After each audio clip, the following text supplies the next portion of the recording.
Hello, folks, and welcome to another episode of the Cubs Line Podcast. I'm Ryan Dunleavy, And I'm Ron Zonsky. and today we're also joined by my brother Sean Dunleavy. Sean, you want to say hi? Hi guys, I've been on the pod before, so I'm really excited to do this tonight.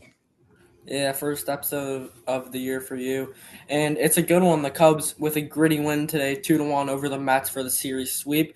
The Mets are on an 11-game losing streak right now. The Cubs battle back. Michael Conforto one-out double in the ninth. Nico Horner sac fly in the 10th. Gets the job done. The bullpen was great today for the Cubs. In total, the bullpen went 4.1 innings, 3 hits, no runs, 6 strikeouts, and no home runs allowed. Just a great overall day. I mean, Ryan, what a sweep for the Cubs, and this was just a great series to build momentum heading into a tough Philly team. Yeah, like you had 7 hits today, 2 runs. Obviously, you're going to want a couple more runs when you have 7 hits, but to be able to come back when you need, right? In ninth inning, one out guy on first, Michael Conforto, pinch hitter. A lot of people didn't like the move, but he's really been swinging a really good bat, especially when he's been put in pretty big situations. So, yeah, really good game. I do.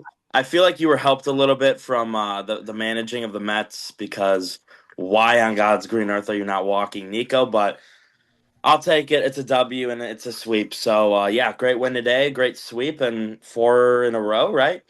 5 in a row, Yeah, 5 in a row. Yeah, 5 in a row right now because they won the last two in the Philly series in the sweep, and yeah. So now now, they're facing the gauntlet of the NL East, and they got the Phillies again for a 4-game series at the friendly confines before they hit the road and head on their West Coast trip. yes, like five. So you're five and like the gauntlet really started the first game of the Philly series because it's, I mean, just playoff team after playoff team for the next month, and you're 5-1 so far. So got to keep that rolling. And I know the Mets have been playing bad, but like this is still a very strong lineup. Bo Bichette, Francisco Lindor, Luis Robert, Marcus Semien. You had to face Kodai Senga. You had to face Freddie Peralta. Like even though they're playing bad baseball, like this was not a light series by any means. No, not at all. Like you said, they're still a really good team. They've got a really good roster. Obviously, like you said, they're slumping, but it's still really hard to beat a team like that. So you really got to pat yourselves on the back. Yeah, Sean, what did you think about this gritty win today? I think it was a great win, or I wouldn't say a great win, but I mean, I think it's a good win. I think it definitely builds momentum going into this next series. Like, hey, we just got the sweep. We're going in. We're facing a team that's gonna be. It's gonna be. We've proven we can beat them, but it's not gonna be easy win. So I think. I think the Cubs needed this because the rest of their April is not gonna be any easier. Yeah, I agree with you on that point. Like they have to face the Dodgers, they have to face the Padres, the Phillies. Like this is going to be a tough stretch for them, and to get 3 games above 500, and this kind of makes up for some of the games that you lost against bad teams earlier in the year. So really good job by the Cubs. So we'll get into this game recap. The Cubs win this ball game 2-1. In extras, the Cubs moved to 12-9 on the year, while the Mets moved to 7-5 on their 11-game losing streak. On the mound for the Cubs was Javier Assad. Assad started the game as he struck out Carson Benj, and then Bo Bichette struck out, and Francisco Lindor lined out. Bottom of the first, Nico Horner walked, Michael Busch struck out, and then Alex Bregman grounded into a 4-6-3 double play. Top of the second, Luis Robert grounded out to shortstop. MJ Melendez struck out, and Mark Vientos grounded out to second base. Bottom of the second, Ian Happ hit a leadoff single on a fly ball to left field, a little blooper. Seiya Suzuki grounded into a force out. Lindor to Simeon. I don't know how they didn't turn this double play, but a good job by Seiya to beat it. And then Mo Baller flew out in kind of a weak fly ball to left field, and then Carson Kelly called on a strike. Top of the third, Brett Beatty lead it off with a laser single to left field, and then Marcus Semien with a sac bunt. Bregman made a really nice play on this. And then Luis Torrens grounded out, and then Carson Benz grounded out. Top of the third, Davis Peterson relieved Tobias Myers as Myers was trying to get some of the tough outs early in the game for Peterson. Peterson's welcomed by a PCA 110 miles an hour triple lefty lefty. Great job by PCA here, but then Dansby grounded out to Bichette, was hit pretty hard, so PCA couldn't score on this. And then Nico hit a line drive to Simeon. Nico hit a line drive to Simeon. PCA had a bad jump, thought it was getting through, but didn't turn double play here, which can't happen. Cubs with a leadoff triple, can't get any runs there. And then top of the fourth, Bo Bichette lined out to PCA. This ball was hit 112. PCA made a great play. I thought this was gone. Then Lindor flew out and Robert grounded out. Top of the fourth, Michael Busch grounded out. Bregman hit an infield single on a ground ball to Bo Bichette. It was like a swinging bunt, but it got the job done. And then Ian Happ grounded into a force out, and Seiya Suzuki lined out to Luis Robert. Top of the fifth inning, MJ Melendez with a home run. This ball was hit 387 feet, 100 miles an hour off the bat. This ball was hit pole side, kind of center field for Melendez. His first home run on the year. He's been hitting the Cubs well all series, and he is batting, I believe, 357. So he's been one of the Mets' only bright spots to start out this year. And then Vientos grounded out to Nico. Beatty grounded out to Bush. Simeon popped out. Then Mo Baller grounded out to second base. Carson Kelly struck out. PCA was hit. And then PCA on the first pitch had a bad jump, stole, and Torrance threw him out. Top of the sixth, Torrance with a leadoff double on a ground ball to Happ. This ball hit 104 down the line, smoked. Then Benj grounded out to shortstop. Bichette grounded out to shortstop. That'd be it for Javier Assad. Jacob Webb came in so you can get Lindor from the left side, and Lindor struck out. Nice move from Council there, and a really nice changeup from Jacob Webb. Top of the sixth inning, Nico with the ground out, and then, Dansby with the ground out. Nico with a single on a line drive to left field. Nico stole second. Then Michael Busch grounded out. A really nice play there by Lindor, steals a run. And then Bregman walked, Happ walked as Brosbon came in to relieve Peterson, and he walked Bregman and Happ. But then Seiya Suzuki struck out with the bases loaded. He went down 0-2 early in the count, fouled a ball off, then swung through a high sinker. Got to convert what runs there, though, no matter what. Top of the seventh, Robert grounded out. Melendez struck out. Vientos grounded out. Top of the seventh, Brooks Raley came in for Brazoban, and then Matt Shaw came in to hit for Moises Ballesteros. He entered the game with an infield single, and then Kelly popped out. Matt Shaw got to second on a wild pitch. Then PCA flew out in a weak fly ball. Luke Weaver came in to face righty-righty for Dansby. Dansby flew out in a weak fly ball to center field.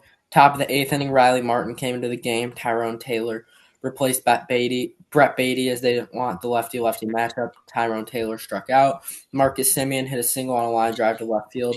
Torrance flew out, and then Francisco Alvarez came in to hit for Carson Benj. Alvarez struck out. Really good job by Riley Martin. And then Tommy Pham came in to play left field. Tyrone Taylor stayed in that right. Horner grounded out. Bush grounded out. Bregman grounded out. And then you go into the top of the ninth.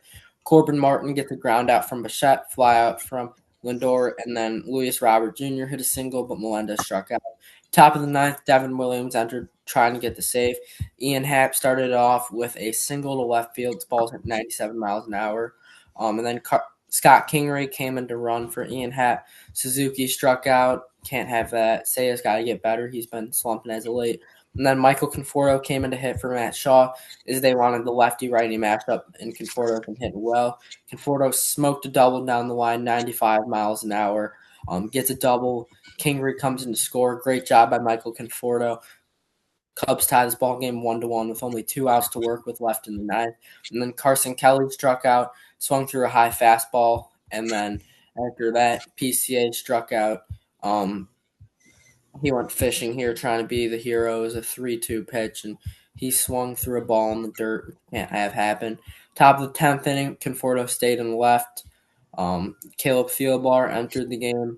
Melendez started at second. Vientos popped out. Tyrone Taylor flew out. Simeon hit a single on a ground ball to Nico. Nico made a really smart play here, as if Nico threw it to first, then that meant the runner from third was probably coming home. But Nico eats this, goes to home with it. Simeon gets a single, but no damage done. Simeon stole second, and then Luis Torrance struck out. Great job from Caleb Thielbar there. Bottom of the 10th, Craig Kimbrell came into the game. Craig Kimbrell. PCA started at second. Kimbrell threw a wild pitch. PCA got to third. And then Dansby tried laying down 2 bunts, missed both of them, but still get that bunt with PCA going to third. But Dansby strikes out. And then Nico Horner, Mr. Clutch himself, gets just enough of one. 90 miles an hour off the bat. 297 feet. Great job by Nico Horner to put the ball in play. Sack fly, PCA came home. Cubs wins ball game, first walk off of the year, first sweep of the year. I mean, what a win! Second walk off, I think, right? Off Yeah. of Yeah. second walk off. Excuse me on that. Um, no, but this was yeah. I mean, this was such a good game. Like you always love a good walk off, and especially one like this where you're down in the ninth, you come back, tie the game, and then unlike the Pirates game, you're able to shut them down in the 10th inning and then actually score in the 10th to win the game. But yeah, I mean, obviously not the best game of the year, but you'll take it. You'll take the sweep. Sean, what did you think? I thought it was I mean, rough game offensively, but came out to win. So you got to give a lot of credit to this bullpen. I mean, with how many pitchers are out right now, I mean, you have to give a lot of credit because the Cubs are just calling up these guys who I've never even heard of, and I mean they're not doing bad. They're not giving up runs. So I'm really impressed, and this definitely makes me like a sigh of relief, kind of, that we don't need to worry about our bullpen because, I mean, if our secondary guys who are doing this well, then our guys who are on the IL right now are just going to come back even better. Yeah, like Jacob Webb, who struggled all year, came in, had a huge strikeout. Riley Martin, I mean, we talked about him yesterday. I think he's thrown like 7 innings, still hasn't allowed a run. He's a weapon from the left side. And then Corbin Martin, he just got called up yesterday, I believe. He's 30 years old, was a second round pick for the Houston Astros. He pitched for the Baltimore Orioles last year. He had a 6 ERA in 17 games. Before that, he was in Arizona and Houston. Signed a minor league deal with the Cubs, started the year off good with Iowa, got the call up, pitched in a high leverage spot, 1 run game in the ninth inning. He got a 1-2-3 inning, or excuse me, 1 hit, but he still got the first 2 batters out, and then after Robert, he got that batter out. So Corbin Martin, Riley Martin, list goes on, and these Iowa guys that have really stepped up. And Caleb Thielbar filling a huge void, getting the save yesterday, getting the win today. He's a weapon from the left side, and with Palencia out, he's going to be a guy that needs to step up, and he's done a great job of that. And I don't think people talk about how well Javier Assad pitched today. 5.2 innings, 3 hits, 1 run. It was earned, no walks, 3 strikeouts, 1 home run, 5.74 ERA. I mean, Ryan, what do you think Assad needs to do to be more consistent? Because we saw a great start versus Tampa, then we saw a really bad start versus the Phillies, and we saw another good start today. What does Assad need to do to be more consistent, do you think? I think he's just got to locate better. Like against the Phillies, it was just a lot of him just forcing himself to throw a strike, and he was just throwing terrible pitches down the middle against really good hitters. So I just think if he's able to locate his off speed a lot better, I think he'll be completely fine. Like yesterday, I said I don't think I expect a 1 run type performance, but he gave up 1 bomb and that was it, and it was a solo shot. So if you're gonna give up a home run, obviously make it be a solo shot. But yeah, I think he's just got to locate a lot better because when he gets wild, he starts to just kind of just force strikes, and when he throws that, it's pretty dangerous. Yeah, what about you, Sean? I'm not gonna lie, I can't really. Well, I mean, I don't really know. Like this, I can't really answer this question. So I'm gonna pass it off to you, Ryan. Just Yeah, I think Assad just needs to be more consistent and really get the first pitch strikes because sometimes he he's just throwing it over the plate, and other times he's wild. Kind of like what Ryan Z said, he's got to hit his spots and really locate. And if he can stop throwing pitches over the heart of the plate, I think he'll be fine. So now we'll take a look at the pitching. I just went over Assad's stat line. Jacob Webb went an inning and a third. No hits, no runs, no walks, 2 strikeouts. Now to 5 ERA. Riley Martin came in for an inning, 1 hit, no runs, 2 strikeouts. He's at a 0 ERA. Corbin Martin came in for an inning, 1 hit, no runs, no walks, 1 strikeout, 0 ERA. Caleb Thielbar came in for an inning, got the win, and moves him to 2-2 on the year. He won an inning, 1 hit, no runs, no walks, 1 strikeout. He's now at a 2.25 ERA. Great job from the pitching staff today. Now we'll go into player of the game. There could be a lot of guys, honestly, that you can give it to, but for me, I don't know. This is kind of tough.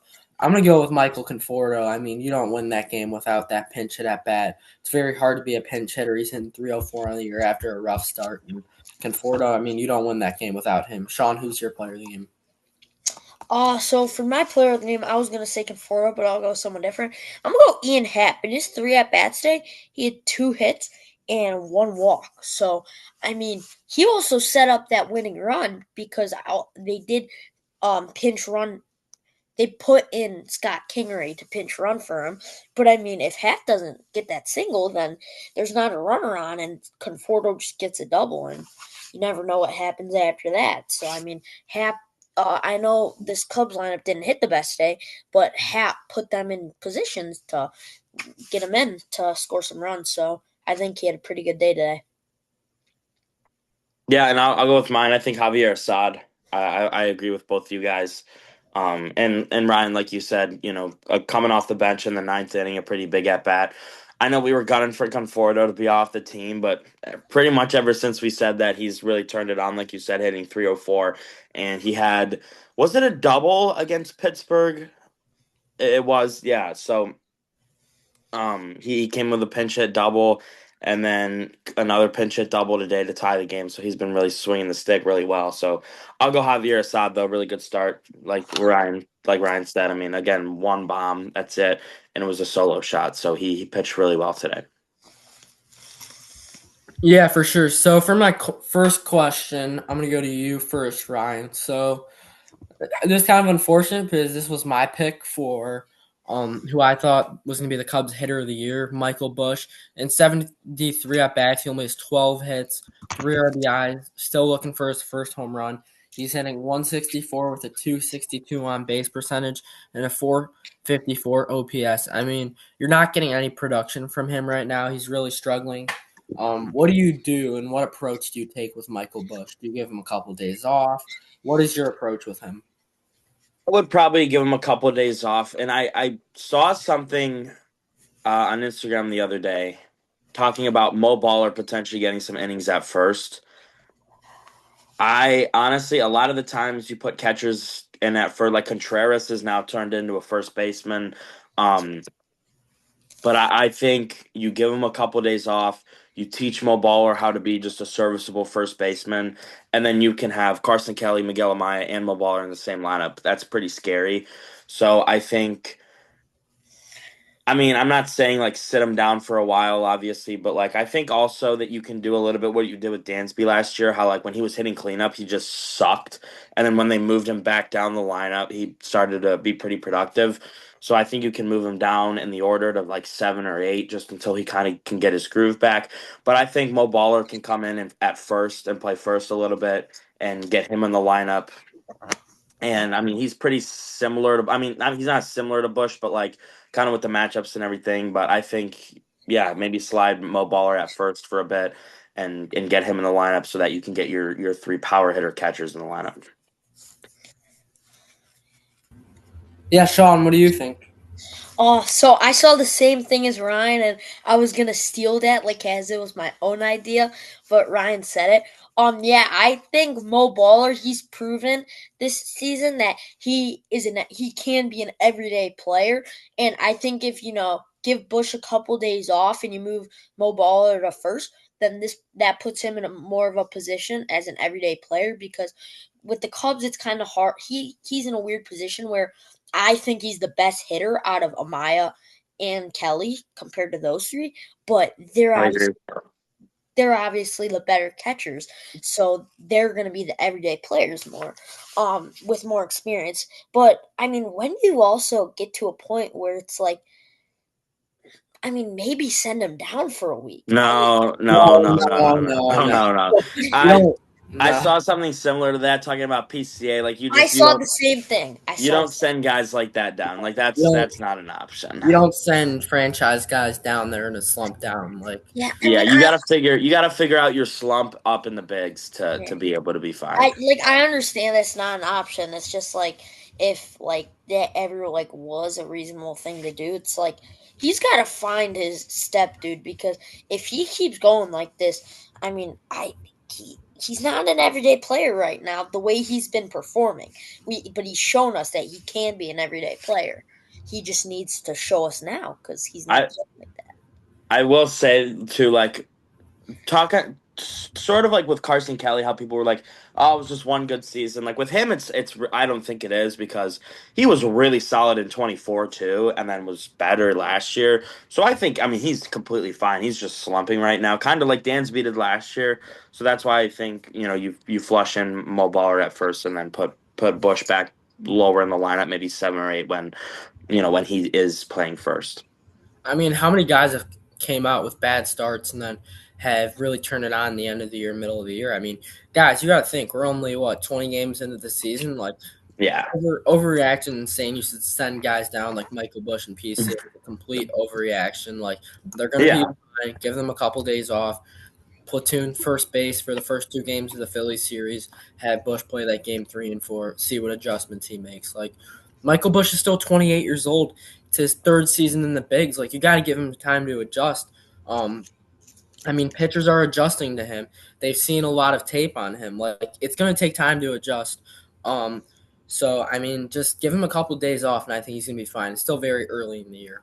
Mm-hmm. Yeah, I agree. So for my next question, it seems like Matthew Boyd is going to rejoin the Cubs rotation this week against the Phillies. Whose spot do you have him taking, Javier Assad or Colin Ray? I'll go to you first, Sean. I'm gonna say Colin Ray. I just feel like what we've seen from Assad, although he did have that really one bad start against Philadelphia, I think he's just been like he's proven that he can be a rotational guy, and I just feel that Colin Ray, you can just keep. I feel like he's very reliable in the bullpen, and I mean, kind of what the Mets did with Sean Manaea. I mean, when I went to the game on Friday, and he used to be a starter, now he's a bullpen guy for the Mets, but he threw 3, 4 innings, I believe. So I mean, if you can have Ray in the bullpen to be a guy like that, that you need some more innings from him, then I'm fine with that. But I just think it makes more sense to keep Assad in the starting rotation. I will disagree with you, Sean. I think with Javier Assad's inconsistency, I think you keep Colin Ray in the rotation. I mean, he's been reliable. Like you said, he's a reliable bullpen guy, but I think he's going to be just fine in the rotation. And I just think with Assad's consistency issues, I think you send him either down or put him in the bullpen or whatever you want to do with him. But yeah, I think Colin Ray will stay in the rotation. And everybody knows I'm the biggest Colin Ray fan in the world, and I honestly might start a Colin Ray fan page. Yeah, I'm gonna go with Colin Ray. I mean, he's proven he pitched the whole MLB season last year. I think he's very consistent. He gives up 2 to 3 runs a game. I really like Colin Ray. I think you keep him in the rotation. Asaj is too inconsistent. I say have him keep building in AAA or have him be your long relievers. I think Ben Brown's probably outdone him so far, but I would just send down Assad, have him be your ace in AAA Iowa, and have him build from there. Yeah. So now we will take a preview into this 4 game series versus the Phillies. I mean, what are your guys' expectations for this? Because like a 4 game series is weird because you can either split the series 3-1, 4-0. There's a lot of different outcomes that can come, and you're playing a good team, the Phillies. So, what are your guys' expectations for this? I'll go to you first, Rye. Mine is win 2 games because you just took two from them, 2 out of 3 on the road, and I think they're gonna. I mean, they just saw you and just lost to you, and you beat them pretty good. So I mean, I'll be completely fine with a 2-2 split. I'm gonna agree with Ryan there. I would be completely fine with a split series. You know, the Phillies, I mean, yes, we did beat them pretty bad, but they also beat us pretty bad. So, and and they're a good enough team. So I just think a series split would be fine with me. Yeah, and also like Ryan said with the 4 game sets, like you either split the series or like if you lose one more game, you only win 1 out of 4, and then you're back to what would that be? 13-12. Like you're back near 500 again. So like this is a pretty big series, and I feel like you kind of need to win two to get some momentum here going into the series with the Dodgers. Yeah, I totally agree with that. I say you aim for 3. 2 is fine though. I say you got to aim Yeah. for 3 though. Yeah. So pitching matchups on Monday, 6:40 start, Colin Ray versus Aaron Nola. Tuesday, 6:40 start, Shota Imanaga versus Jesus Luzardo. Um, Game 3, 6:40, Edward Cabrera versus Tyon Walker, and then Game 4, Jameson Tyon versus Christopher Sanchez. What's your guys' favorite matchup? I'll go first. Um, I'm gonna go with Wednesday, Edward Cabrera versus Taiwan Walker. Walker's 1-3 right now with a 9.6 ERA. He's been struggling big time. He had a really rough start versus the Cubs the last time. He got teed off against versus the Nationals and the Braves. In his most recent start versus the Braves on Friday, he went 4 innings and gave up 7 runs. So I think the Cubs need to jump on a guy like Walker and with your ace Edward Cabrera on the mound. And then my least favorite matchup, anytime Christopher Sanchez is on the mound, it's probably not going to be a great day. Unfortunately, I'm going to be in attendance for this one. Get to see one of the best pitchers in the NL pitch, but it's going to be a rough day for the Cubs bats, definitely, especially as it's a lefty and they struggle versus lefties. Yeah, and you definitely like with Tyone, he's been pitching really well, so you're gonna have to get a really good start from him. Like I said, you're like I said about I think it was Assad today. You're gonna the bats are gonna have to back him up. But I think my favorite is I'll agree with you with Edward Cabrera, but I'll say something different. I think I'll go. I mean, I don't know. I'll just agree with you there, Rye. I think Wednesday is you have to win that day. Sean, Okay. you could go. So okay. So I'm gonna have to agree with you guys on the one where you disagreed with like that's just gonna be a rough day to watch the Cubs bat. They haven't been like super hot to start the season, so facing Christopher Sanchez isn't gonna be good. But my favorite matchup is gonna be Mondays, which is Aaron Nola versus Conray, because I feel like this compares to what we were just talking about with Assad or Colin Ray. I think that Aaron Nola is a good enough pitcher that can hold the Cubs off to not a lot of runs. He's proven that with his career. So I think Colin Ray's definitely it'll be he'll have some pressure on him that game because he's going to have to try and keep it close. But as we've seen, the Phillies are a great team that can keep it going. So Yeah, so definitely gonna be a tough series though, and this is kind of like a playoff series. I'm not even gonna lie. Like these are two teams that could very likely see each other in the playoffs, and you're kind of going through each other's whole rotation. So I'm very excited to watch this series. Yeah, some preview of playoff baseball in April. Yeah. So now we'll take a look around the MLB. Starting off, obviously, the Cubs with a 2-1 walk-off win. The White Sox beat the Athletics 7-4. Noah Schultz struck out 6 and got his first career MLB win. The Nationals beat the Giants 3-0. Curtis Mead with his first Nationals home run. Um, and then Andrew Alvarez shoved 3-0 win. The Pirates beat the Rays 6-3. Mitch Keller struck out 5 in the Pirates win. The Yankees beat the Royals 7-0. Ryan Weathers with a great start for the Yankees. The Guardians beat the Orioles 8-4. Jose Ramirez with a big day. The Marlins beat the Brewers 5-3. Yuri Perez with 7 strikeouts in the win.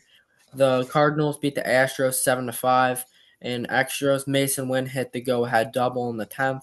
The Reds beat the Twins 7-4 in the 10th. TJ Friedel with a big hit in extra innings, the game winner for the Reds. The Rockies beat the Dodgers 9-6 and get a series win. Surprisingly enough, when's the last time the Rockies beat the Dodgers in a series? Gotta love that. I love that. Nothing better to see than the And Dodgers. I heard they think they were cheating yeah, I because they heard about lost. that. They lost one game, so the Rockies had to cheat to win, I guess. Definitely.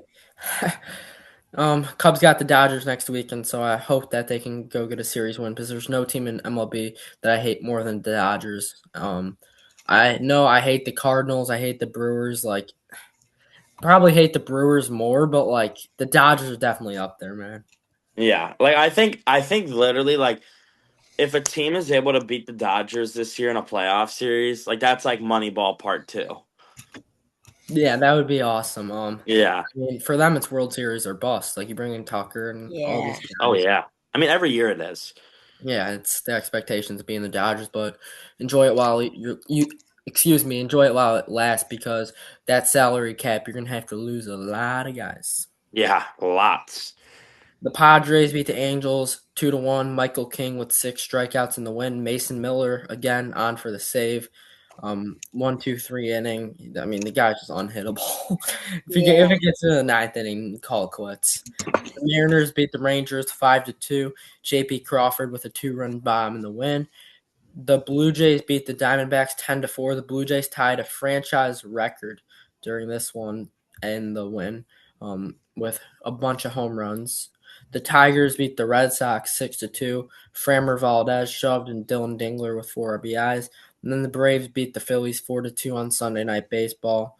Andrew Painter got the loss. Tyler Kinley got the win as the Braves put up 3 runs in the fifth inning, which would lead them to the win. And then a lot of baseball tomorrow.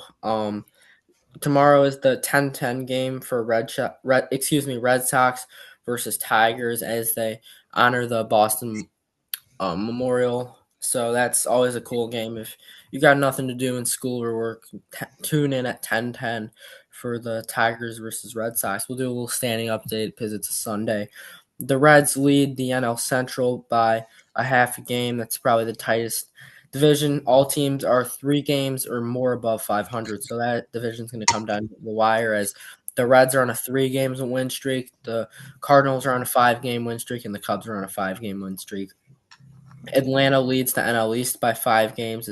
There's no one close. Everyone else has been struggling. I mean, the Phillies are 8-13 right now.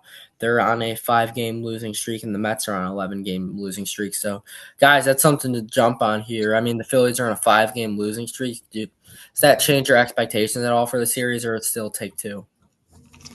I think you still got to take two, but this could turn into a 9-game win streak if you do it right.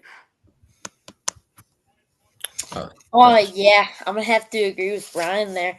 I think that the Phillies are kind of coming to a point where it's must win. So Yeah. And then the Dodgers lead the NL West by a half a game. The Yankees lead the AL East by half a game. The Guardians lead the AL Central by a half a game, and then Texas and the Athletics are tied for the lead in the AL West. And then in the wild card for the NL, it is the Padres, Cardinals, and then Pittsburgh and Arizona tied for the last spot. No, it's early, just looking at it. And then in the AL wild card is it the Rays, Tigers, and then Minnesota and the A's are tied for that last spot. So now it is time for your guys' favorite MLB pickle. Sean, because you're our guest today on the show, who do you want to start out with? uh, we're gonna start off with. Hold on. Do I just say like a player? Any MLB player. Any MLB player? Okay, let's start. Oh, who's the kid? Cody Bellinger. Cody Bellinger. Non-Cub. It's first on the Cubs Line podcast. In the AL, plays left field from the USA, switch hitter, throws righty. Ooh, AL West. I'm gonna go Joe Adele, just to see if we can get the division. Adele. It's not in the AL West, so has to be AL Central. White Sox. I'm gonna go Austin Hayes. Not the White Sox. Left fielder. Twins. I'm gonna go Taj Bradley. He's like one of the only guys I can name on that team. If I'm gonna be honest. Is he a left fielder? No, he's a starting pitcher. I'm just trying to get the team, Sean. Oh. um. Ooh. Wait, can you say like Guardian, Guardians left fielder Stephen Kwan. he's not a switch hitter? I'm trying to get the team here, buddy. Um, what Not Cleveland. is Riley Green a switch hitter? No, I'll still go him though. See if we get the team. Or So it's like not Detroit. So it has to be Cleveland, Detroit. It's got to be the Royals left fielder. Ooh. it's Oh God. Oh, Jack Caglione. What are we doing? I don't think Keggs is a switch hitter. Yes, he Keggs is is. a lefty. No, Yeah, he's he not. is. He's a lefty. Oh, I didn't know that. Really? I thought he was. I thought he was a switch hitter. So did I. I No, thought he was switch. I I could see that. He's a lefty though. How many more guesses do we have? Got three more guesses. Ooh.